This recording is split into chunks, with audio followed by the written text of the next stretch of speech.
Okay, so let's start with just with the first presentation. My name is Fabio. I'm a tourism professional, and I've been working with the Observatory of Tourism and Events of São Paulo for the last 13 years. And we are the first observatory of Brazil to start working with research and number development. And we are the first South American member of the INSTO team. And I would like to say that many other observatories in Brazil are getting ready to ascend their numbers and try to be one of the members of INSTO as well. So and we are also helping some other observatories with numbers and methodologies and research so they can get together with the INSTO team and participate in meetings and participate in the group as well. So, and we've been developing research regarding tourism and events in São Paulo, and especially in major events. And for example, the next major research we're gonna do is the Brazilian Formula One Grand Prix that will take place here in Brazil in first week of November. So we'll be there to get the economic impact of the Formula One in São Paulo and Brazil. So it's a big research, and we'll be glad to share with you when the report is ready. Okay. Let me talk about the observatory. We created the observatory in 2005. So our observatory aims to monitor and analyze the tourism, the events, and the sustainability of the city. And I'll show you later why we do that, because we have major numbers of tourists coming to São Paulo. So we must analyze all of this scenarios. So and it's not easy for us in some ways, but it gets easier year by year because we have more data available, and the city hall, as you're gonna see, provides us more and more data each and every year. So and here are our main I would say objectives of the observatory, and we plan and promote the tourism in São Paulo with data knowledge. All the projects from the tourism authority in São Paulo go through the all the promotion and the projects that are regarding tourism in São Paulo go through the observatory. They always ask us what are the major markets, what are the main tourists that come to São Paulo, so they can prepare better projects.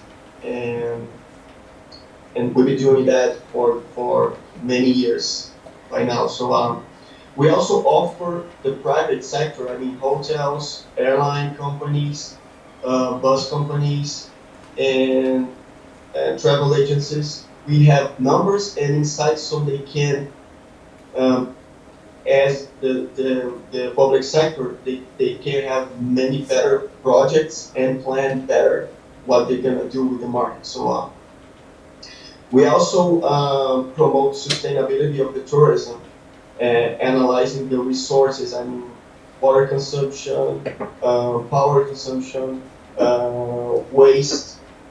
Many other data that I will show you later today. So, and we also do the press and media feed. I believe in other destinations, this situation is the same. The press love numbers, and if we have good numbers to give to the press, we say that we take the tourism sector and the event sector to the the economy pages of the newspaper, not only the variety or the travel paper. So it's better for us to have the tourism and the event sector showing to the press numbers and I mean the evolution of the tourism in São Paulo. Um, some of the activities we have here in our observatory. I mean, as I said, we have the profile of the public in major events, shows, concerts, and carnival and Formula One. I mean, many other events. We go and research this public profile. We have performance indicators as hotel performance, airline performance, even spaces, natural resources. I mean, we have all this data available in our website. So we do this monthly, and we have many other indicators that we put in our website every month. We have segments profile of tourists, for example, business tourists, leisure tourists, uh, uh,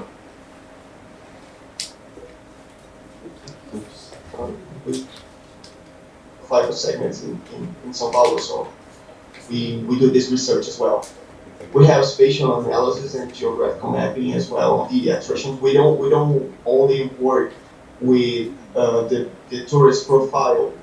We go through the attractions as well. So we have reports and we have many maps available regarding the location of the attractions, the location of the hotels, and the mobility of the city. We have many other research regarding this kind of analysis.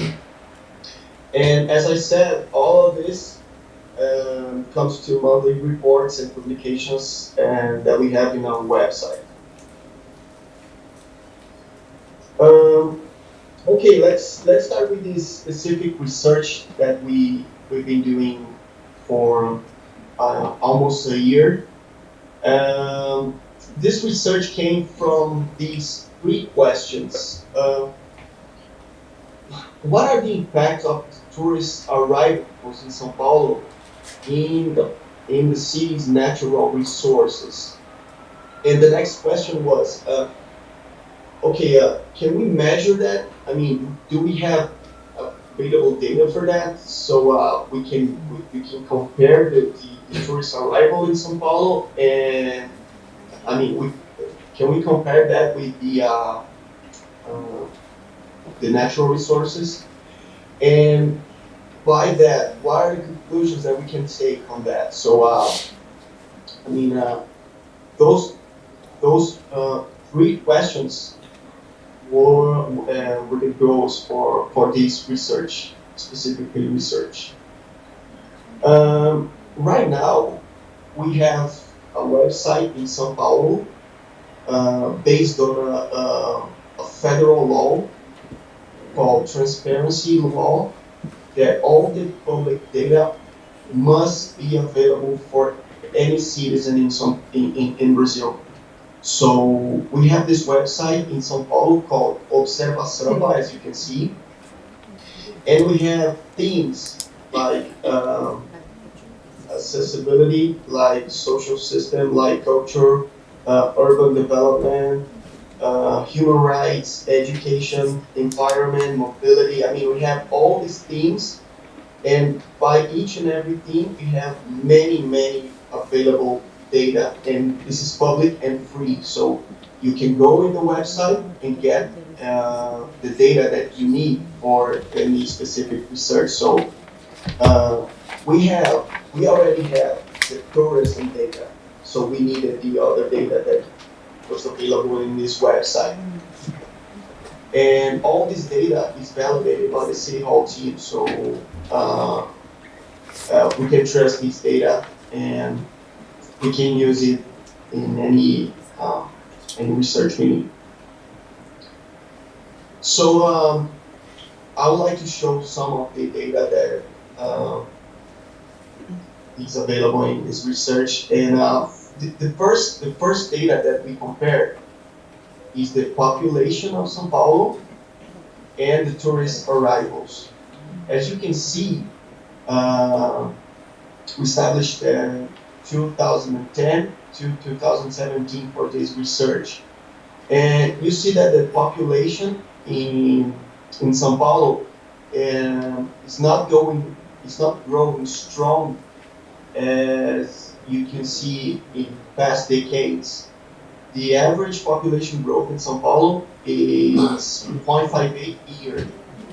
So it's very different from the tourist arrivals growth. And as you can see, we have we have almost 4 million more the population that we have in São Paulo arriving every year in the city. So we already have 11 million people living in São Paulo, and every year we receive 15 million people coming from other places in Brazil, in São Paulo state, and other countries. So as I said, our main question was, what is the impact that this kind of population coming to São Paulo having in our natural resources? Okay, here you can see the variation, the graphic with the variation.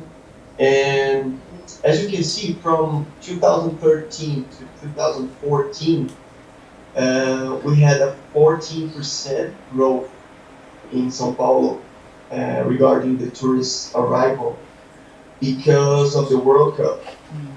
We had the World Cup in Brazil in 2014, and we had many of the World Cup games in São Paulo. So we had this growth in 2014 because of this specific event. Okay, here we have one of the available data. We have the water consumption in São Paulo for each person that is in São Paulo, and that is including the tourists as well. So we have this water consumption in São Paulo by liters a day. So each person that is in São Paulo right now is consuming 129 liters of water. Okay, so if we compare that variation with the tourist arrivals in São Paulo, you can see that, for example, from 2015 to 2016 to 2017, the water consumption and the tourist arrival are going together regarding the variation. And if you see 2014, we have a huge difference between the tourist arrival and the water consumption. That's specific because, again, because of the World Cup. I mean, we had a very strong tourist arrival in 2014, and in other hand, in 2014, we had a major drop in São Paulo. So we didn't have enough water for all the population in São Paulo. So in certain periods of the day during 2014,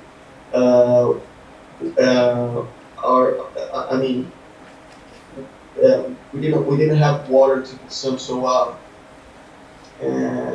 and that problem was solved in 2015 to 2016. So you can see. Yeah.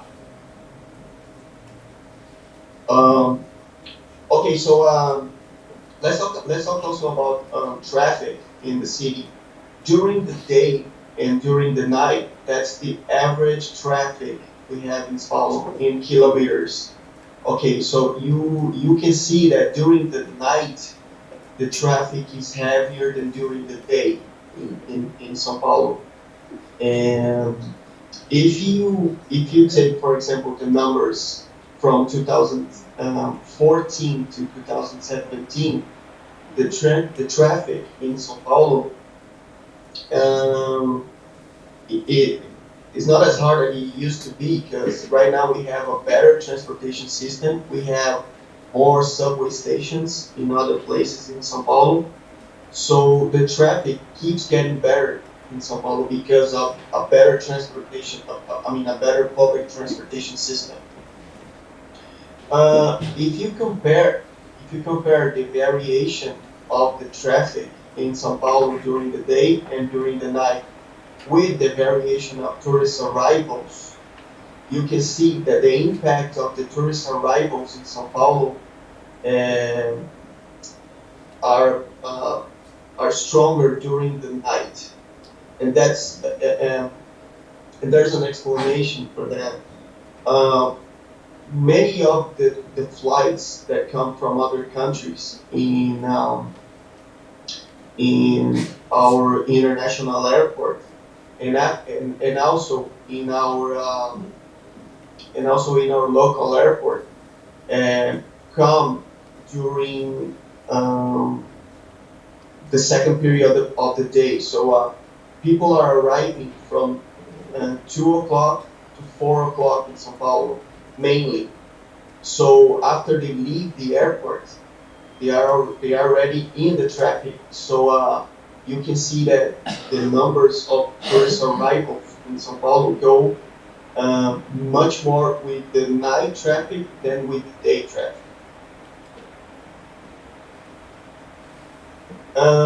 This is a very interesting. Data.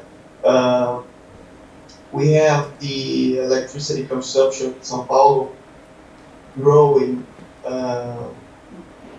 from 2016 to 2017, and we also have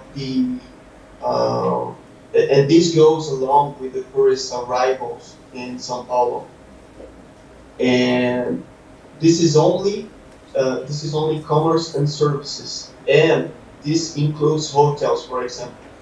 And in São Paulo, we have something around 400 hotels. So the impact of the electricity consumption in services regarding hotels is strong in São Paulo. And if you see the variation each and every year, you see that in that specific period of time that we had the World Cup in Brazil, you see the electricity consumption growing 10% from 2013 to 2014. And also there's a strong explanation for that. We're from Brazil, so we want to watch the World Cup, and we are going to turn on the TVs for all the games. And no matter what game is going on, we're going to watch it. And it doesn't matter what period of the day. So you see the strong electricity consumption during 2014, specifically because the World Cup. And that goes along also with the tourist arrivals. Also, we have the waste and recycling data, and as you can see, we're talking about tons of waste and recycling each and every year, and as you can see, we're very, very far from having good numbers on recycling. In São Paulo, we only recycle 87 tons of waste, and we produce 3 million tons every year. So we mostly don't recycle our waste. And if you analyze the waste variation with the tourist arrivals, you don't really see that the tourist arrivals in São Paulo have a strong impact on the waste production. Fabio? We already have Fabio? people living here in São Paulo, and 19 million in the metropolitan area. And the tourist arrivals in São Paulo don't really produce all produce that many waste that can have a great impact in the already huge waste. Fabio, sorry, I excuse myself, but I have to interrupt you right now just to recall that we need to close the presentation so that we have that we have to come to an end, so that we have the possibility to also give you or ask you some questions and give you some feedback. Yeah. Good. So 1 more minute, please.